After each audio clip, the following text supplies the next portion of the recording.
दोस्तों जय हिंद। स्वागत है आपका ज्ञान की विभाषा चैनल पर। अगर आपने अभी तक चैनल को सब्सक्राइब नहीं किया तो चैनल को कर लें सब्सक्राइब और बेल आइकन को प्रेस कर लें ताकि चैनल से संबंधित सभी प्रकार के अपडेट्स आपको मिलते रहें।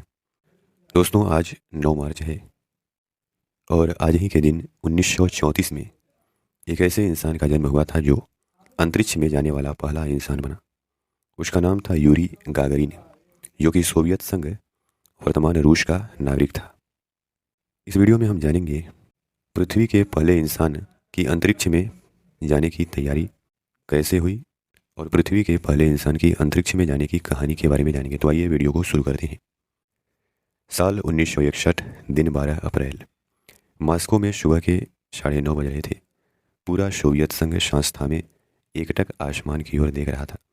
जैसे ही वोस्टॉक एक एयरक्राफ्ट को लॉन्च किया गया, सभी की खुशियों का ठिकाना ही नहीं रहा। इस क्षण जो हुआ वो इतिहास में इससे पहले कभी नहीं हुआ था। पहली बार किसी इंसान ने अंतरिक्ष में कदम रखा। इसके साथ ही यूरी गागरिन का नाम भी इतिहास में दर्ज हो गया। यूरी गागरिन 108 मिनट बाद धरती पर वापस लौटे और पूरी दुनिया ने उनका स्वागत एक हीरो की तरह किया। आज ही के दिन यानी 9 मार्च 1934 को अंतरिक्ष में जाने वाले पहले इंसान यूरी गागरिन का जन्म हुआ था। 1934 में रूस के क्लूशिनो गांव में जन्मे यूरी गागरिन एक बढ़ई के बेटे थे। जब यूरी 6 साल के थे तब दूसरे विश्व युद्ध के दौरान उनके घर पर एक नाजी अधिकारी ने कब्जा कर लिया। बाद में वहाँ उन्होंने एक फ्लाइंग स्कूल को ज्वाइन कर लिया। यहीं से उनके मन में प्लेन में बैठकर आसमान छूने का सपना बनने लगा। 1955 में उन्होंने पहली बार अकेले विमान उड़ाया। 1957 में ग्रेजुएशन पूरा कर यूरी एक फाइटर पायलट बन गए थे। 1957 में सोवियत संघ ने पहले सैटेलाइट स्पुतनिक 1 को अंतरिक्ष में स्थापित किया था और यह पहला आर्टिफिशियल यानी कृत्रिम सैटेलाइट था।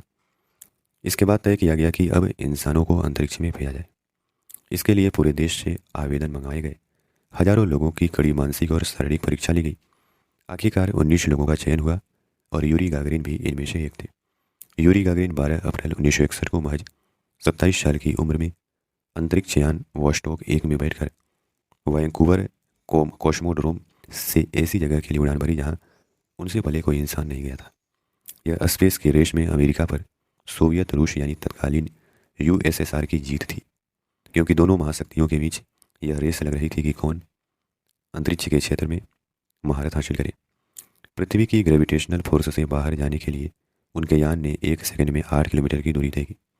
ऐसा पहली बार मुमकिन हुआ कि और गागरिन अंतरिक्ष में पहुंचे। वहां से उन्होंने पृथ्वी की सुंदरता को देखा। यूरी गागरिन जब अंतरिक्ष में गए तो कोई उन्हें नहीं जानता था, लेकिन जब वो लौटे तो दुनिया भर में मशहूर हो गए और वे रूस के राष्ट्रीय हीरो बन गए। यूरी गागरिन ने कुल 108 मिनट तक उड़ान भरी थी। जैसे ही रॉकेट छोड़ा गया, गागरिन ने कहा, पोयो खाली, इसका मतलब अब हम चलें। एक मज़ेदार तथ्य यह भी है कि यूरी को इस अभियान के लिए उनकी कम हाइट के कारण ही चुना गया था। उनकी हाइट मात्र 5 फीट 2 इंच थी। इसके कारण वे अंतरिक्ष यान की कैप्सूल में आसानी से फिट हो सकते थे। इसके बाद सोवियत रूस ने उन्हें दुनिया भर में अलग अलग देशों में अघोषित राजदूत के रूप में भेजा। कोल्ड वार के दौर में सोवियत संघ इससे अपनी श्रेष्ठता साबित करना चाहता था। हालांकि इसके महज 19 दिन बाद ही अमेरिकी अंतरिक्ष एजेंसी नासा ने भी एक इंसान को अंतरिक्ष में भेज दिया। 12 अप्रैल 1961 को यूरी गागरिन की अंतरिक्ष उड़ान से पहले रॉकेट पूरी तरह ठीक था। मिशन में यूरी गागरिन का जीवन लगभग दांव पर लग गया था। इस दौरान कई तकनीकी खामियां भी पता चली। इसी वजह से अंतरिक्ष यान अनुमान से कहीं ज़्यादा ऊंचाई वाले ऑर्बिट कक्षा में स्थापित हुआ। गागरिन के पास ब्रेक थे, पर यदि वे काम नहीं करते तो उन्हें अंतरिक्ष यान के खुद ही उतरने का इंतजार करना पड़ता। वोस्टॉक अंतरिक्ष यान में 1 सप्ताह से ज़्यादा समय के लिए ऑक्सीजन, भोजन, पानी मौजूद था। हालांकि ज़्यादा ऊंचाई पर स्थापित होने से अंतरिक्ष यान की वापसी में इससे ज़्यादा समय लग सकता था। ऐसी स्थिति में ऑक्सीजन, भोजन, पानी किसी भी कमी से गागरिन की मौत हो सकती थी। हालांकि खुशकिस्मती से यह थी कि ब्रेक काम कर रहा था। इतिहास बनाने के लिए गागरिन ने अदम्य बहादुरी दिखाते हुए खतरनाक चुनौती को स्वीकार किया। उन्हें अंतरिक्ष में भेजा जा रहा था जिसके बारे में लोगों को बहुत कम जानकारी थी। वे ऐसे यान में वहां जा रहे थे जिसमें किसी आपात स्थिति में बचाव की कोई व्यवस्था नहीं थी। जिस रॉकेट से उन्हें अंतरिक्ष में भेजा जाना था वह पहले कई बार नाकाम हो चुका था।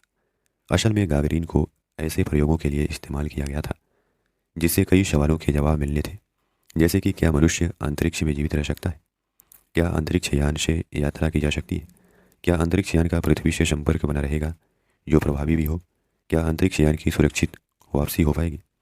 इस यात्रा से इन सभी सवालों के जवाब मिल गए।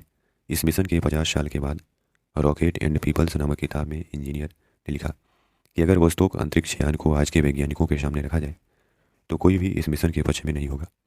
उस वक्त मैंने ही उन दस्तावेजों पर हस्ताक्षर किए थे जिनमें लिखा था कि यान में सब ठीक है और मैं इस मिशन के लिए सुरक्षित होने की गारंटी देता हूँ।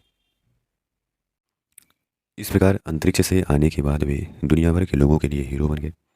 कहीं भी जाते तो उनकी झलक देखने के लिए भीड़ उमड़ने लगती थी। अंतरिक्ष से लौटने के बाद गागरिन दूसरे अंतरिक्ष यात्रियों को ट्रेनिंग देने लगे और मार्च 1968 को ऐसे ही एक ट्रेनिंग सत्र के दौरान उनका मिग-15 जहाज हादसे का शिकार हो गया और हादसे में यूरी गागरिन और साथी पायलट की मौके पर ही मौत हो गई। उन्हें सम्मान देने के लिए 1968 में उनके होम टाउन का नाम बदलकर गागरिन रख दिया गया। तो दोस्तों, ये था पहले अंतरिक्ष यात्री यूरी गागरिन की कहानी। हमने जाना कि कैसे उनका मिशन कामयाब हुआ और वे एक